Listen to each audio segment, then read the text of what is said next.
একটি খবর যা প্রকাশ্যে আসতেই ফুটবল বিশ্বে শুরু হয়েছে তুমুল আলোচনা। ব্রাজিলের সেই কিংবদন্তি তারকা যার বাঁ পায়ের ভয়ঙ্কর শট একসময় কাঁপিয়ে দিত প্রতিপক্ষের গোলপোস্ট, সে রবার্তো কার্লোস কি এবার শুরু করলেন জীবনের এক নতুন অধ্যায়? হ্যাঁ, চমকে দেওয়ার মতো এমনই এক দাবি সামনে এসেছে। তুরস্কের ক্ষমতাসীন একে পার্টির উপদেষ্টা আলী শাহিন জানিয়েছেন, ব্রাজিলের সাবেক ফুটবলার রবার্তো কার্লোস ইসলাম গ্রহণ করেছেন।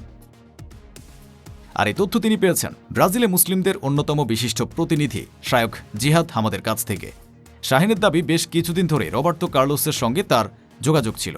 প্রায় 4 সপ্তাহ আগে ব্রাজিলের সাও পাওলো শহরে তাদের সরাসরি দেখা হয়, আর সেই সাক্ষাতেই নাকি ঘটে যায় অবাক করা ঘটনা। কার্লোস ইসলাম গ্রহণের ঘোষণা দেন এবং পাঠ করেন কালিমে শাহাদাত। এরপর ব্রাজিলের মুসলিম সংগঠনগুলোর প্রতিনিধিদের সঙ্গে এক বৈঠকে বিষয়টি প্রকাশ্যে আসে। মুহূর্তে খবরটি ছড়িয়ে পড়ে বিভিন্ন মহলে। একসময় যার অসাধারণ ফ্রিকিক আর দুর্দান্ত গতির জন্য বিশ্বজুড়ে কোটি কোটি মানুষ মুগ্ধ ছিল, সে রবার্তো কার্লোসের জীবনে কি তাহলে এলো এক নতুন মোড়?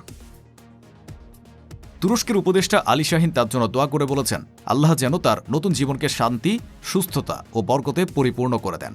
খবরটি যদি সত্য হয়, তাহলে ফুটবল কিংবদন্তির জীবনের এই পরিবর্তন নিঃসন্দেহে হয়ে উঠতে পারে এক নতুন অধ্যায়ের শুরু।